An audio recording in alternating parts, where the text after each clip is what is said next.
She came. I suppose it was no more than an hour, it seemed an eternity of apprehension. There was the slight hissing of the seal of my door. The panel slid. I had leaped from my bunk where in the darkness I was lying tense.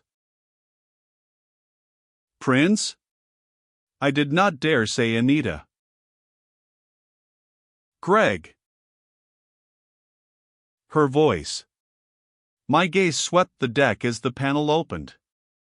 Neither Coniston nor anyone else was in sight, save Anita's dark-robed figure which came into my room. You got it? I asked in a low whisper. I held her for an instant, kissed her. But she pushed me away with quick hands. She was breathless. Yes, I have it. Give us a little light, we must hurry. In the blue dimness I saw that she was holding one of the Martian cylinders. The smaller size, it would paralyze but not kill. Only one, Anita? Yes. And this. The invisible cloak. We laid it on my grid, and I adjusted its mechanism. I donned it and drew its hood, and threw on its current. All right, Anita? Yes. Can you see me? No. She had stepped back a foot or two. Not from here. But you must let no one approach too close. Then she came forward, put out her hand, fumbled until she found me. It was our plan to have me follow her out. Anyone observing us would see only the robed figure of the supposed George Prince, and I would escape unnoticed. The situation about the ship was almost unchanged.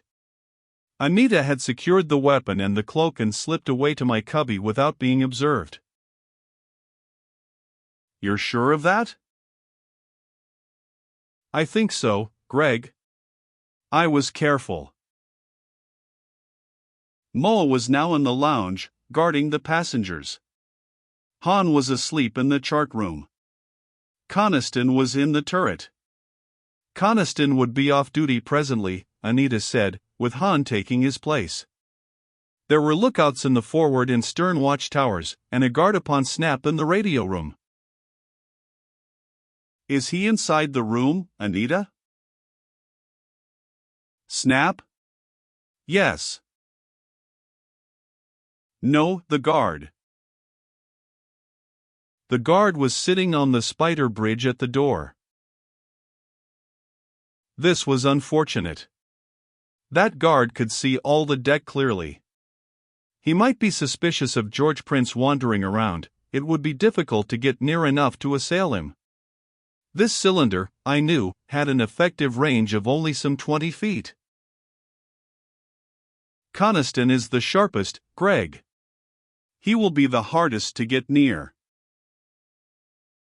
Where is Miko?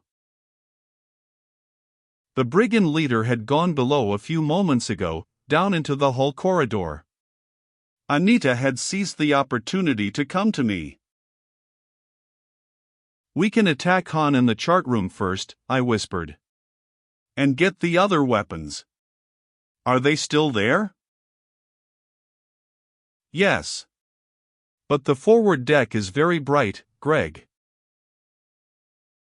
We were approaching the asteroid. Already its light, like a brilliant moon, was brightening the forward deck space. It made me realize how much haste was necessary. We decided to go down into the hull corridors. Locate Miko. Fell him and hide him. His non-appearance back on deck would very soon throw the others into confusion, especially now with our impending landing upon the asteroid. And, under cover of this confusion, we would try to release Snap. We were ready. Anita slid my door open. She stepped through, with me soundlessly scurrying after her. The empty, silent deck was alternately dark with shadow patches and bright with blobs of starlight. A sheen of the sun's corona was mingled with it, and from forward came the radiance of the asteroid's mellow silver glow. Anita turned to seal my door. Within my faintly humming cloak I stood beside her. Was I invisible in this light? Almost directly over us, close under the dome, the lookout sat in his little tower. He gazed down at Anita. Amidships, high over the cabin's superstructure, the radio room hung dark and silent. The guard on its bridge was visible. He, too, looked down. A tense instant. Then I breathed again. There was no alarm. The two guards answered Anita's gesture. Anita said aloud into my empty cubby, "Nico will come for you presently, Haljan. He told me that he wants you at the turret controls to land us on the asteroid." She finished sealing my door and turned away, started forward along the deck. I followed. My steps were soundless in my elastic-bottomed shoes. Anita swaggered with a noisy tread. Near the door of the smoking room a small incline passage led downward. We went into it. The passage was dimly blue-lit. We descended its length, came to the main corridor, which ran the length of the hull. A vaulted metal passage, with doors to the control rooms opening from it. Dim lights showed at intervals. The humming of the ship was more apparent here. It drowned the light humming of my cloak. I crept after Anita, my hand under the cloak clutched the ray weapon. A steward passed us. I shrank aside to avoid him. Anita spoke to him. "Where is Nico, Ellis?" "In the ventilator room, Mississippi Prince." There was difficulty with the air renewal. Anita nodded and moved on. I could have felled that steward as he passed me. Oh, if I only had, how different things might have been. But it seemed needless. I let him go, and he turned into a nearby door which led to the galley. Anita moved forward. If we could come upon Nico alone. Abruptly she turned and whispered, "Greg, if other men are with him, I'll draw him away. You watch your chance." What little things can overthrow one's careful plans?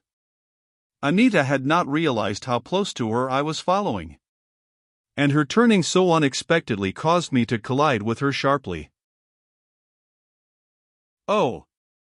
She exclaimed it involuntarily. Her outflung hand had unwittingly gripped my wrist, caught the electrode there. The touch burned her, and short-circuited my robe. There was a hiss. My current burned out the tiny fuses. My invisibility was gone. I stood, a tall, black-hooded figure, revealed to the gaze of anyone who might be near. The futile plans of humans. We had planned so carefully. Our calculations, our hopes of what we could do, came clattering now in a sudden wreckage around us. Anita. Run. If I were seen with her, then her own disguise would probably be discovered. That above everything, would be disaster. Anita, get away from me. I must try it alone. I could hide somewhere, repair the cloak perhaps. Or, since now I was armed, why could not I boldly start an assault? Greg, we must get you back to your cubby. She was clinging to me in panic. No. You run. Get away from me. Don't you understand?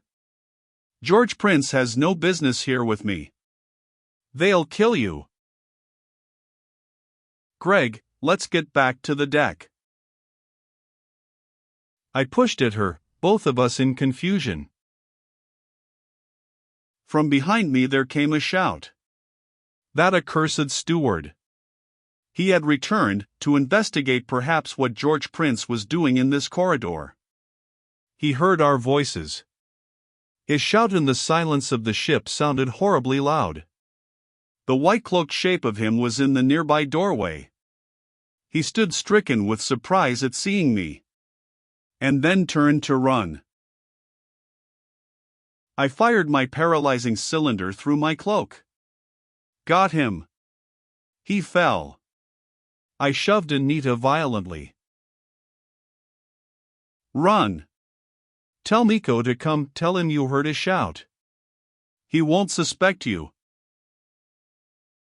But, Greg, you mustn't be found out. You're our only hope, Anita. I'll hide, fix the cloak, or get back to my cubby. We'll try again. It decided her. She scurried down the corridor. I whirled the other way. The steward's shout might not have been heard. Then realization flashed to me. That steward would be revived. He was one of Miko's men. He would be revived and tell what he had seen and heard. Anita's disguise would be revealed. A cold-blooded killing, I do protest, went against me. But it was necessary. I flung myself upon him. I beat his skull with the metal of my cylinder. I stood up. My hood had fallen back from my head. I wiped my bloody hands on my useless cloak. I had smashed the cylinder. Haljan. Anita's voice.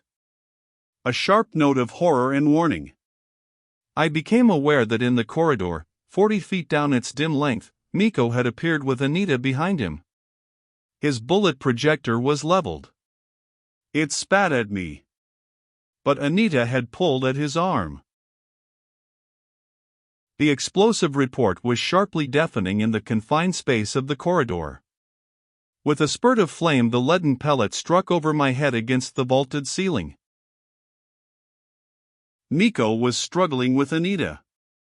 Prince, you idiot! Miko, it's Haljan. Don't kill him. The turmoil brought members of the crew. From the shadowed oval near me they came running. I flung the useless cylinder at them. But I was trapped in the narrow passage. I might have fought my way out. Or Miko might have shot me. But there was the danger that, in her horror, Anita would betray herself. I backed against the wall. Don't kill me. See, I will not fight. I flung up my arms. And the crew, emboldened and courageous under Miko's gaze, leaped on me and bore me down. The futile plans of humans. Anita and I had planned so carefully. And in a few brief minutes of action it had come only to this.